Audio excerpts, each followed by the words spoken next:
it is. Ecology of a Cracker Child. What? Yeah, I told you when I did the blind date with a book, that's one of them that I got. Right. Those are the 3 that I got, but one of them is a chocolate cookbook, and it's called Passion for Chocolate. It was a banned book? No. These ones weren't banned books. Oh my god, okay.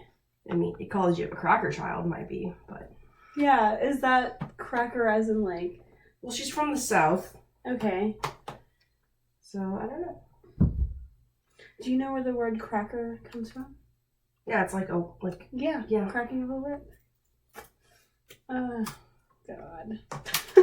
Welcome to America. Welcome to America. Alright. I decided to just stick with Toy Story today. So I wanted to do both of them, but I didn't want to split it up because I feel like that. The hell are the golden gophers? The Minnesota, University of Minnesota team. They're the Golden Gophers. Jesus Christ. That's the dumbest thing. At least it's not the Fighting Okra. Apparently that's a team somewhere. Okra as in the vegetable? Yes. Wait, it is a vegetable, right? Okay. Yes, it's a vegetable. Okay. Welcome back to Why So Theory-ous. This is Abby, and this is Anna. It has been a long 2 weeks. Yes. So long that I unintentionally lost the 3rd episode of this podcast. So now this is the 4th episode. Yes, so instead of having, unfortunately, a whole month of Harry Potter, we're going to have 3/4 of a month of Harry Potter, and now we are into our Disney theories, which I'm really excited about. I am a big Disney fan.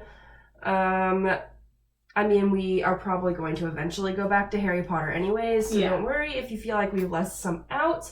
We are going to probably go back at some point just because we are such big fans of Harry Potter as well. So yeah, these past 2 weeks have been busy. We unfortunately haven't been able to record on Mondays like our usual schedule. It's been so busy. Unfortunately, I've been under the weather. I think my body is just like, whoa, stop moving. I failed a test today.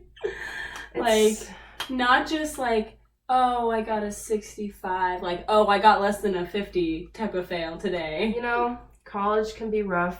We have our trials and tribulations, but what I say is from all of this we learn something. That's so true. There is a purpose to all of the rough things that might happen in school, and it's okay. I'll see the light at the end of tunnel one day, but right now it's all dark. I've been trying to be more optimistic about things because there have been tests that I have completely bombed, bad. But it all goes up from there. So we will get through this semester together. I'm sweating. I'm sweating too. It's really warm in here. My apartment in our makeshift recording studio, the air does work, but it is a 2-level apartment, and upstairs the air does not flow well, and unfortunately we can't have any fans on because that will kind of interfere with our audio. And I bet you're wondering why we don't record downstairs, but it's because one of the roommates has turtles, and that turtle tank is very loud. Yeah, but this works. We've made things do. I'm sure once it gets cold, it'll get better up here. But, I mean, you can't blame the apartment too much. It is Georgia. I'm ready for winter. I'm ready for winter. All right. So, without further ado, get ready to theory. That was so bad. That was really bad. Okay, let's try that again. Get ready to theory. I thought it was let's get ready to theory. No, it's get ready to theory. Is it? Okay, sorry. Get ready to theory. Alright, so this week I have decided to stick with one of my favorite Pixar films, Toy Story, and the best out of all 4, because there are 4 now, of the Toy Story movies is Toy Story 2. Oh, yes. It is the best one. I think everyone, I hate using absolutes, but I do think everyone can agree that Toy Story 2 is up there on the ranking of the Toy Story movies.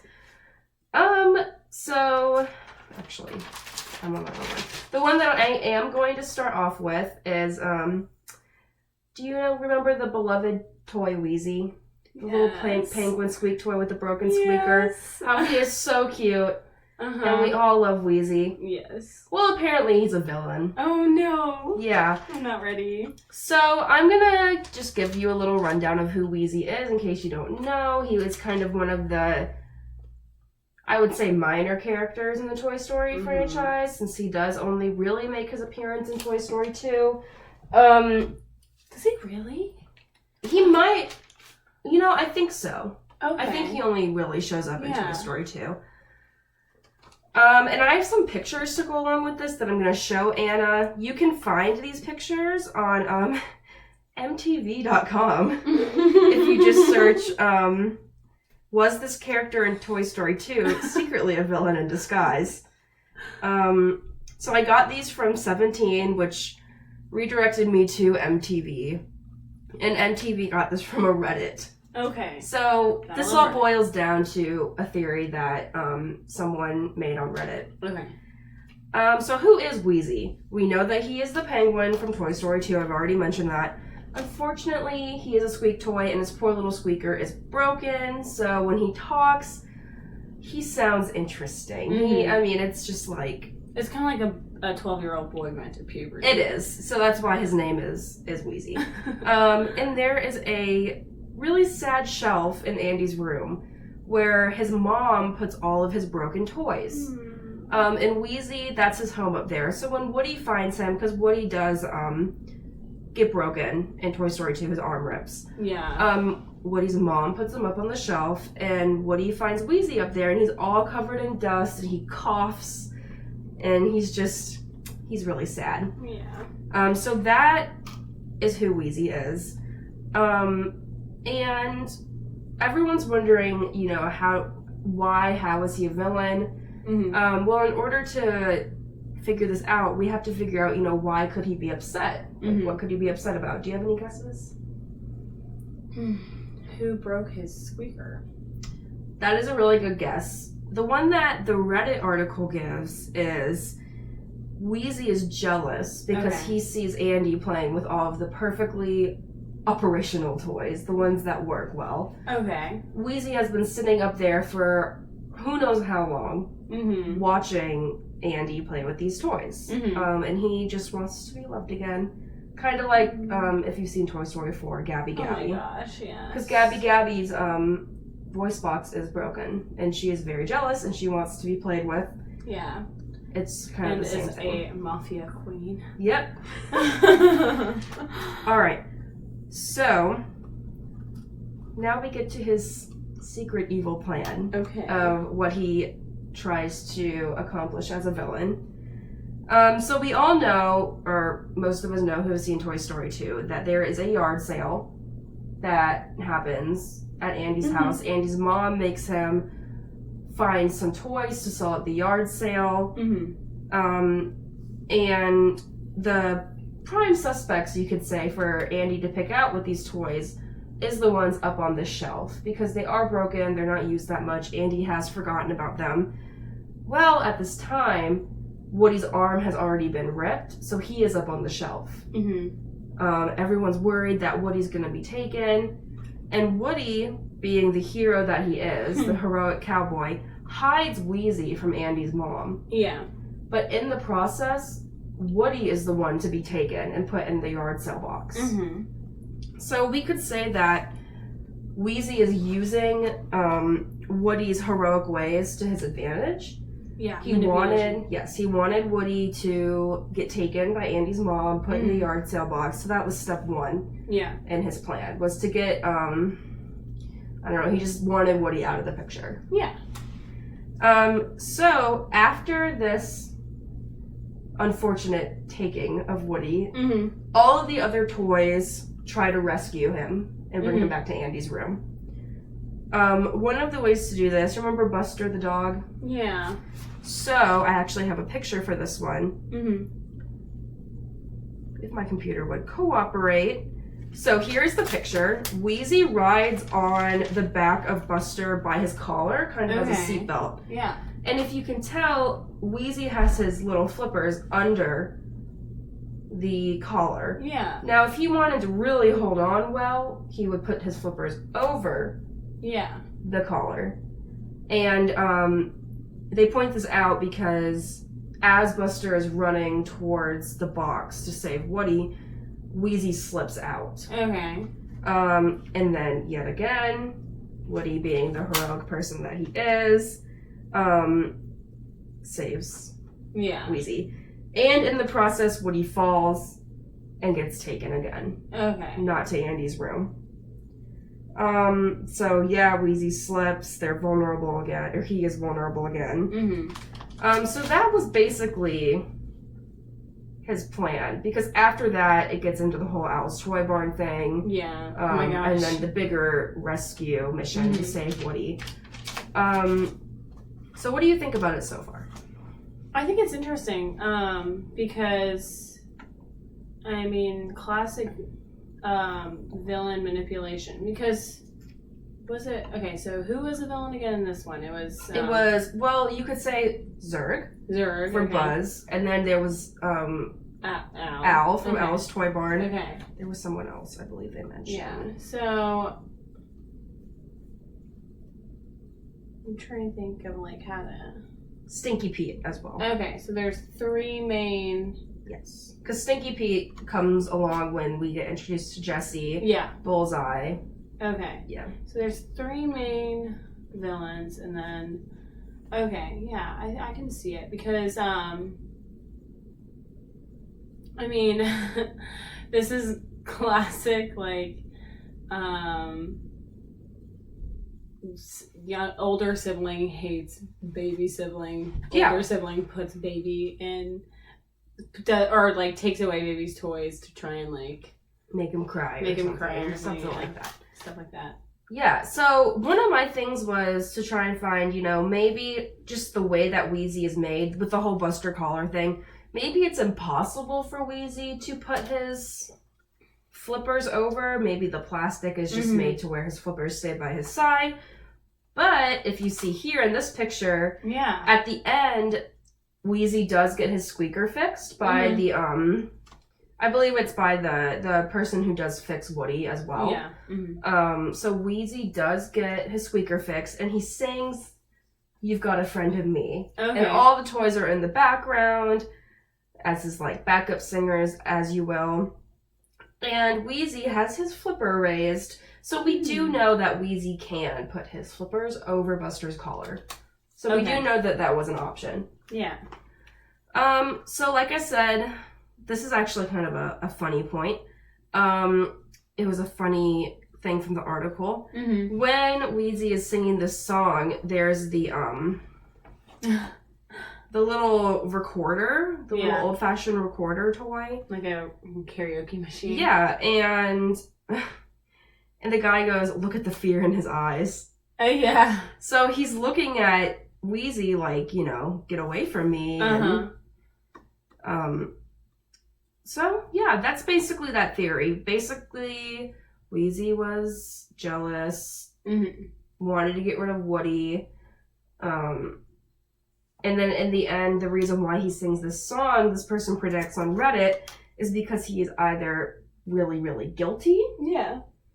Because everything ended up working out in the end, and Woody ended up helping him get his squeaker fixed, or it was just a big cover-up. The whole song, "Everyone's Happy, Hunky-Dory" at the end could have been his way to cover up his evil plan. Yeah. So out of the two, which one do you think it is? Cover up or guilt? I think... If this theory holds true. I don't know. Like, I mean, if he's so, like, insecure... Well, I mean, he was understandably jealous, I guess. I don't know. I would think it would be guilt. Okay. Just because, well, I have a huge guilt complex, so I would feel guilty. I don't know. But it's just, this theory kind of makes my heart hurt too, because Wheezy is so lovable. I mean, look at this picture. I'm showing Anna the picture right now, basically when Woody finds him, and he's like, even though he's a penguin, he's basically a sad little puppy dog. He's giving him the eyes. He's covered in dust. Yeah. He just looks sad. He's in between 2 boxes.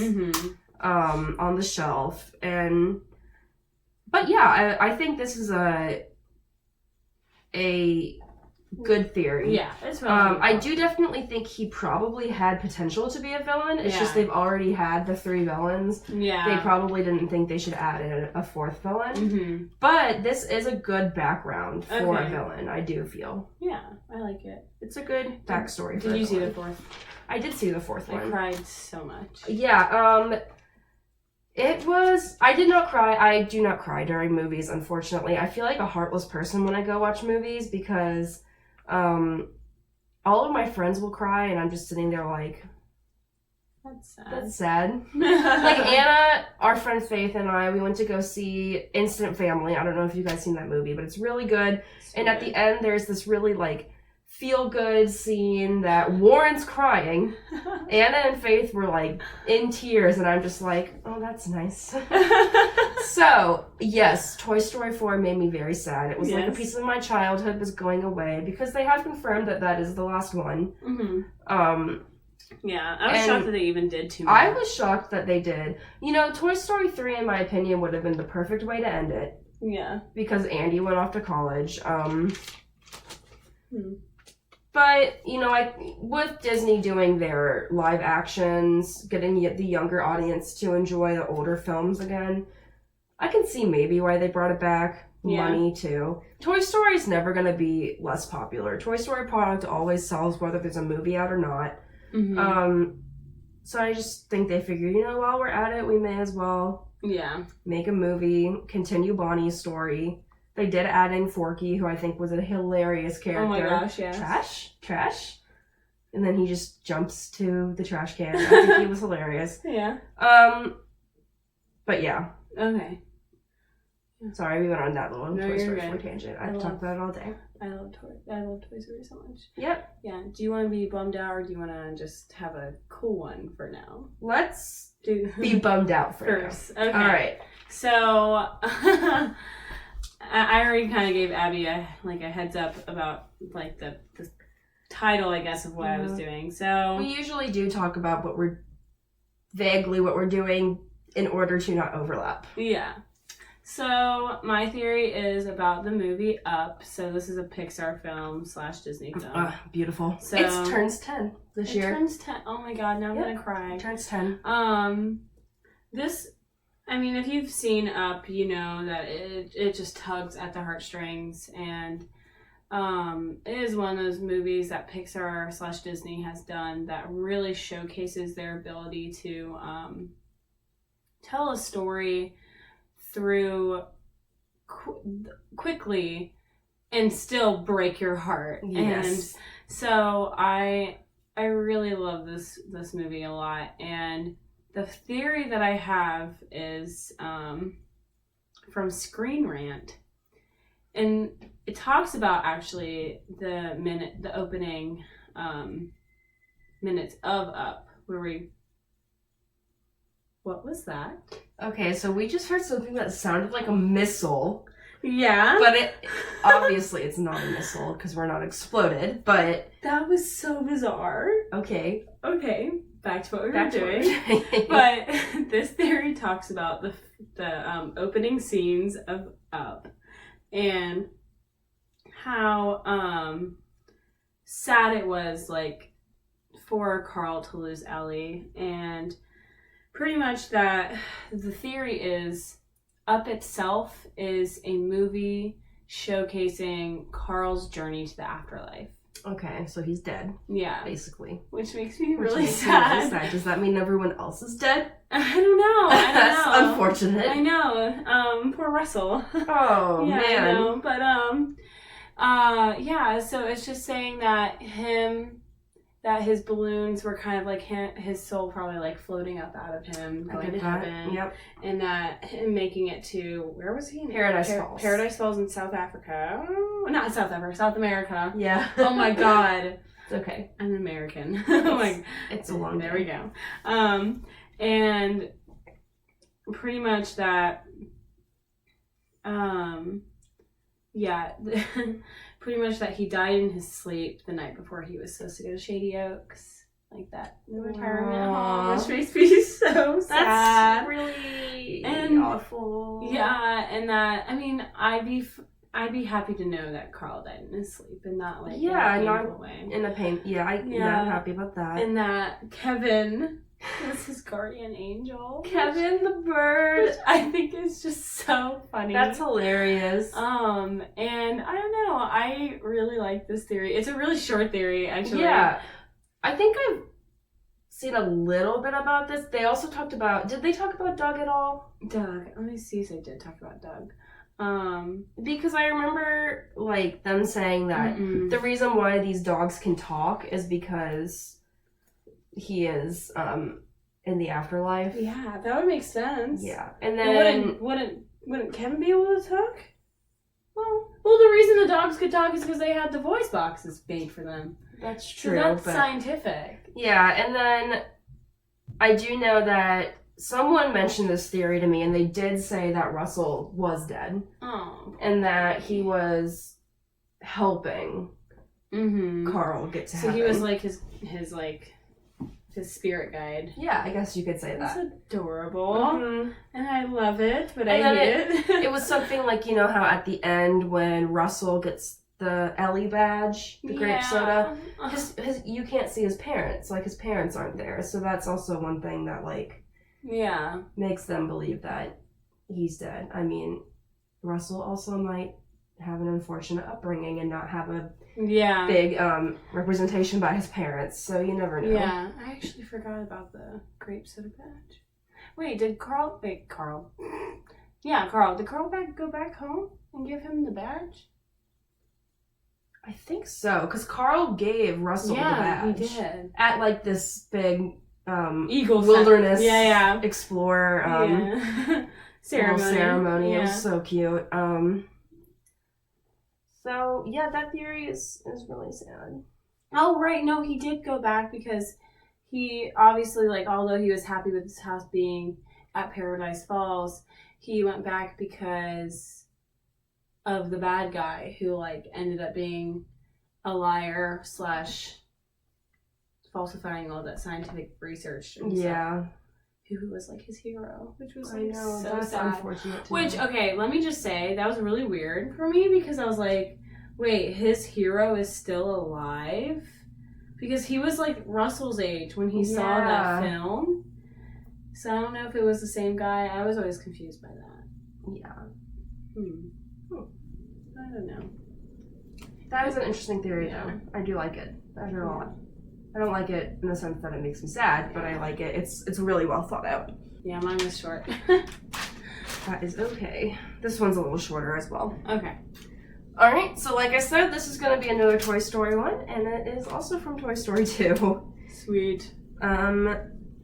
So this theory is one that a lot of people believe. It's that Jessie was actually Andy's mom. You've never heard of this one? Okay. No. Well, prepare to get your mind blown, my friend. I'm ready. Alright, so Jessie is introduced in Toy Story 2 after Woody gets separated from Andy's home. She's introduced with Stinky Pete and Bullseye. Okay. She pops out of the box with all the little packing peanuts. Yeah, and screams or something. Yeah, she like yodeling hee-hoos because she's a yodeling cowgirl. And it's interesting because a little bit later we get the backstory from Jessie. That really sad scene with the really lovely song. But the first thing that people point to is that Andy's hat that he wears in the Toy Story films is not Woody's hat, but it's Jessie's hat. Yeah. And I'm showing in a picture of Andy holding Woody with Jessie's hat on. So they're obviously different. Jessie's hat is red and has white laces around it, whereas Woody's hat is brown. And then when we go back in time to get Jessie's backstory after Woody and Jessie meet, we get a snapshot of a little girl's room. And this little girl's name is Emily. It's revealed. And you see a picture of Emily's bed. Jessie is on it. And a hat. A human-sized hat next to it. And it's Jessie's hat. Yeah. It is a little different. The only difference is that there is a white ribbon around the brim of Jesse's hat in this flashback, whereas when Andy wears it, it is a kind of faded red ribbon. Okay. So it kind of looks like this white ribbon has maybe been taken off. Uh-huh. But that is the only difference between the two hats. Okay. Also in this flashback, it's very obviously not modern day. I'm showing Anna a picture of the room. There is a, what would you call it? Like mod style? Like color blocking. Very 80s. Very 80s. There's a record player, an old-timey looking phone. Like, well, old-timey to us, not old-timey to our parents, but they'll kill me for saying that. But, you know, it's very obviously not. Yeah. In the near future, or in the near past. It's in the distant past. Mm-hmm. So, at the end of this flashback, we get told how Jesse got separated from Emily. Basically, Emily forgets about Jesse. They put her in a donation box, and they drive away to be picked up by someone picking up donations. So it's kind of like Woody's story too, because Andy at one point forgets about Woody. Yeah. And he gets donated to Sunnyside Daycare. Oh God, yeah. In the third film. But now we flip back to Toy Story 2 and like the evidence that we kind of see how Jessie might be Andy's mom's. So like I said, there's the hat, and it's theorized that when you see Jessie get put in the box to be donated, you don't see the hat get put in the box. Yeah. So Andy's mom, who is Emily, could be Emily, may have kept this hat and then passed it on to her next child, who is Andy. Yeah. Some of the other things that we see is like we just see Emily and Andy's mom, like we see their hair. Emily's hair is darker, but you know, it could have lightened with age. Yeah, some people like me, my hair has gotten way darker, so it's kind of the opposite, but yeah. Yeah, so changes. Andy's mom's hair is blonde. These are some things that we know for a fact. Yeah. Is that we don't know the first name of Andy's mom. Yeah, we only know her as... Give me a minute. Andy's mom? No, she had her last name's in here. Okay. We only know her as Mrs. Davis. Oh. In the films. Okay. And then we don't get Emily's last name. We only get her first name. Yeah. So we only know her as Emily. Yeah. We also know that Emily would be old enough to be Andy's mom because of just the decorations in the room.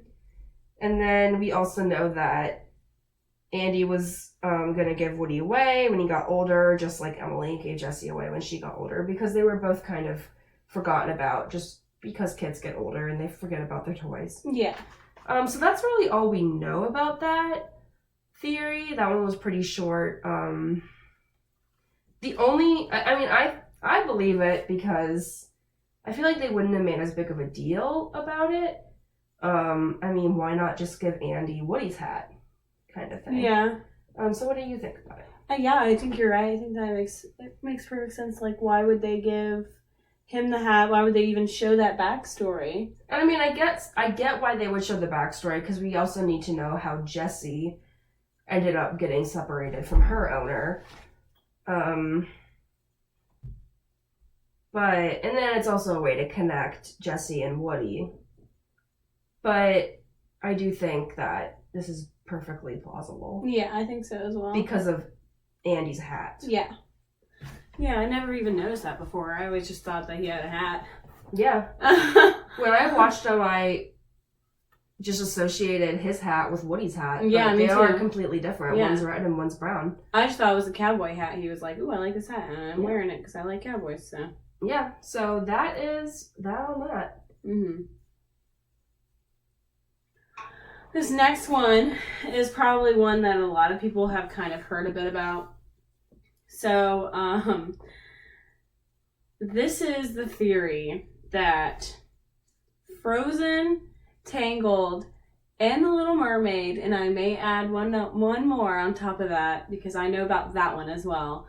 That those 3 films, Disney films, are all in the same like universe. Yep, I've heard of that one before, but I don't know details. So this theory, okay, so think about this. So The Little Mermaid takes place somewhere around Denmark, and then which is the home of Hans Christian Andersen. Yep. Who obviously we all know wrote the book, or not? Yeah, who wrote the story? My bad. Mm-hmm. And then Atlantica, where Ariel is from, is somewhere between Norway and where Frozen is set in Arendelle? And between. So which we know to be a Scandinavian. Oh yeah, so or sorry, that. Okay, wait, hold on 1 second. So yeah, and that Ariel's home is like, let me start over. Okay, so and it mentions that Atlantica, where Ariel is from, is roughly like halfway between Norway, where Frozen is set, and Germany, where Tangled is believed to be set. Which, why isn't it confirmed that Tangled is in Germany? In Germany, because Rapunzel, like, first of all, I was laughing about this because I was like, everyone always says that Rapunzel means cabbage in German. I'm almost practically a German minor. It's gonna be confirmed in a week. We'll see, but it's hilarious because Rapunzel means lamb's lettuce or corn salad in German, which I love. Okay. And so it has been stated by the creators of Frozen that Elsa and Anna's parents passed away on the way to a wedding. Yep. Which it could be said that the wedding was Eugene and Rapunzel's wedding. Mm-hmm. Yes. Yeah, yes. I was almost really confused. And then that the ship that Ariel is like swimming around in is in fact Anna and Elsa's parents. Okay. Which is so sad. That is sad. Now I'm going to add on to this. There's another part of this theory that's not mentioned in this particular one, is that Tarzan, mm-hmm. You've heard this too, yeah. right? I know you have. That Tarzan is in fact a sibling to Anna and Elsa because his parents obviously got to that island because they were from a shipwreck. Mm-hmm.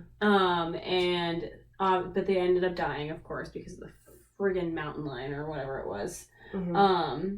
Puma, maybe? But yeah, so there's this huge theory that all of those things are connected. And as we all know, too, in Frozen, Rapunzel and I think Eugene as well both make a cameo. And I think, and for the first... No, it wasn't during the song, was it? It was when they opened the gates. Yeah. Yeah, so when Anna, like, was running outside the gates, like, on the... mm-hmm. side of the bridge, I think. And you can only see the back of them, but you can like very obviously see Rapunzel's short brown hair, and I think the dress. She's wearing her dress. Yeah. So it's very obviously her, and I think the creators who like made that movie did that and didn't tell like whoever was in charge of them too. So it was like, I think their supervisors were a little miffed about it. Yeah, and we all know that Disney puts Easter eggs in their movies. I mean, the Pixar ball is one of them. There's like a taxi cab that shows up in all the Pixar movies. There's a number that shows up. I believe it's A113. Which is like the room that they originally came up with a Pixar movie in, I believe. Yeah. Yeah, there's definitely Easter eggs. Yeah. And I mean, I think that it's entirely possible that they're in the same universe. Do I think it's entirely possible that I'm trying to think of how to explain this. Like, I don't know if the time matches up.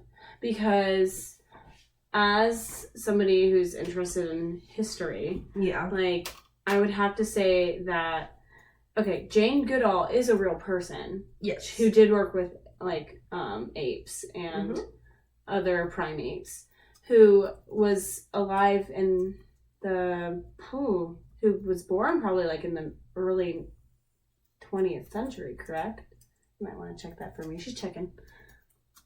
I study her for my anthropology class because it's technically called ethnographic fieldwork. Jane Goodall was born in 1934. I was pretty close. Yeah, so... Has she not died yet? Oh, she's 85. That girl's still kicking. Go, Jane Goodall! Yeah, 1934.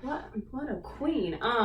So obviously then Tarzan itself is probably set when Jane is maybe 20. So it'd be the 1950s. When Anna and Elsa, their story is like in the 1600s or something. So I looked up, Anna and Elsa takes place in the 1840s. 1840s? So now I'm going to look up when Tangled takes place. Okay. Tangled, I think, is a little earlier than Frozen, but I don't know. Maybe I'm wrong. I might be wrong. It's fine. So it says, because her dress is Renaissance. Okay. Which is the 15th and 16th century. Yeah. But it says that Flynn states in the prologue of the movie that several centuries passed before Gothel kidnapped Rapunzel. Okay. It's... How does that... So I think the 1780s. Okay. Around the 1780s. Which is still... close to... But she'd be significantly older than Anna and Elsa. Yeah. And then Tarzan Definitely takes place from 1916 to 1927. What? Which does not match up with Jane Goodall. And is Jane supposed to be Jane Goodall? Yes. Okay. In fact, I'm almost positive. Because Jane Goodall is I want to say she's called a primatologist. Primatologist, yep. Ooh, anthropology. But yeah, I don't know. I can see it being possible. But and I can see the Little Mermaid, matching up, because I could definitely... Let me look up the Little Mermaid. Yeah, because I can see the Little Mermaid being connected. Because technically, the ship would not have to be from the same time period. Little Mermaid, Ariel's pink dress with the slashed sleeves, several eras from the Renaissance to the 1840s. Okay. So the tale was published in 1837. So when was Tarzan? Or when was Frozen? 1840s. Okay. No, that was Tangled. I'm sorry. Yeah. 1840s. So I can see how Little Mermaid and Frozen can be connected. Mm-hmm. Yeah. Just because the thing is, too, that technically, even if the ship had sunk years before, it would still be there. I mean, water... I mean, Titanic is... Yeah. Well, that's metallic. Almost gone. That is metallic. Because underwater would... There's something called... I think it's called, I don't even know. But the pressure actually can help to preserve the wood. But we're getting into something else now. But yeah, I mean, it's definitely not like a theory that I truthfully believe in that much. But I can see it being possible for Little Mermaid and Frozen to be connected. Yeah, I can see that being possible. The other things I think are just Easter eggs with the Tangled and Frozen. Yeah. Just because of the time period, I mean, Rapunzel would be so much older. Yeah. Than, unless, I mean, Renaissance fashion could have came back in style. Mm-hmm. I guess now it makes sense to me, though, that they would have in Tarzan her wearing that ridiculous butter dress, that super huge dress. Her dress is cute. I do love it, but why would you wear that to a jungle? It is the early 1900s, yeah. And I mean, standards for women were much different in the early 1900s. Yes. You would not want to be seen in pants. Oh my god. But You are right. Yeah, and I know that Jane did come with her dad. I was actually going to do a theory. I don't think I'm going to do it anymore, that Jane is a descendant from Belle. Yeah, I wonder if, because they're dressed similar, yes. And that's just because I didn't do it because I think that one is more of an Easter egg thing. When you see one of the gorillas during a song banging on drums, it is Mrs. Potts and the other China. Yeah. Okay, so I just actually figured this out. Her name is Jane Porter. Yep. But she is named after Jane Goodall. So I guess it's not the same person, but... No, and I mean, she definitely, I'm sure, is inspired by her. Oh, she is. They said that she's French based on her. Because obviously, they didn't write Tarzan in the 1930s. Yeah, they wrote it much later. I guess I'm kind of confused because I didn't know that there was primatology occurring in the 1930s. It was mostly observational. Yeah. I mean, it's mostly observational now, too. Yeah. Well, I don't know. Like, you would go out and literally sit in a jungle and observe them, which is what Jane Goodall did. So, that's an interesting theory. I do see how Little Mermaid and Frozen are connected. I think Disney was smart with putting Flynn Rider and Rapunzel as a Easter egg in Frozen just because of the location. Yeah. And, because, like, if they would have taken, like... Moana and stuck her in there, who wasn't even created then. Yeah. Okay, someone who was created. If they would have put... Belle, maybe? No, that would still make sense. I mean, Cinderella, yeah. Tiana, she was in America. Yeah. So, that wouldn't... She'd have to take a long boat ride to get there. Yeah. So yes, based on location, that was a smart Easter egg. Yeah. Okay. Yeah, the reason... I guess the reason why they wouldn't have stated that for sure Rapunzel took place in Germany is because Germany was not like a country called Germany until I think 1881 or something. It was still like...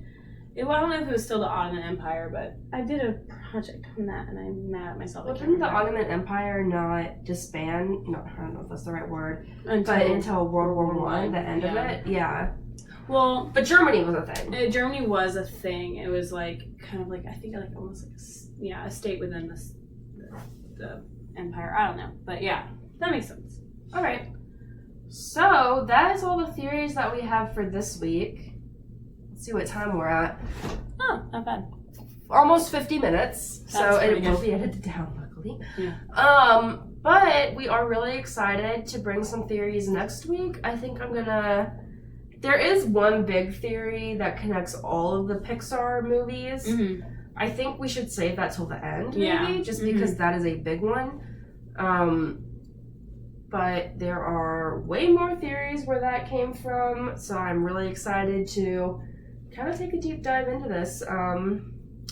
So, do you have anything to add on?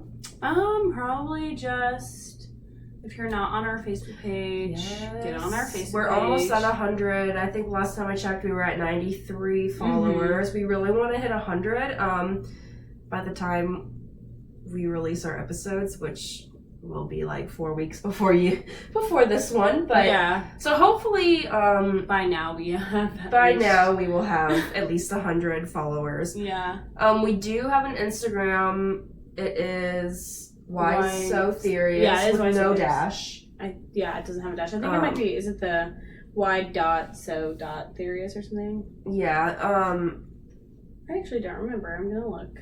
We'll have Anna check that.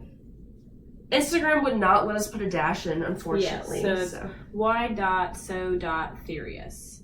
Alright, so Why So Theory-ous with a dot between every word. And then we do have a Gmail, so we'd love for you guys to send us in recommendations. If you guys have came up with theories on your own, we would love to hear them and share them with the world.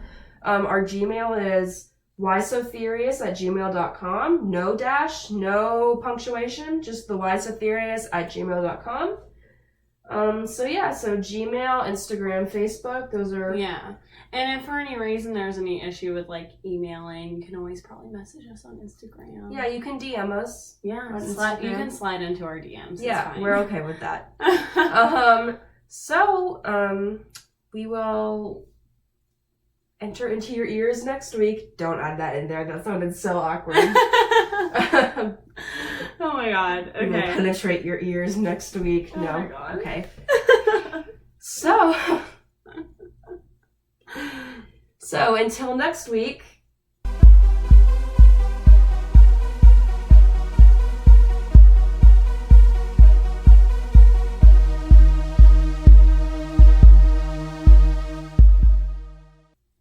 Keep calm and theory on. That's a wrap, folks.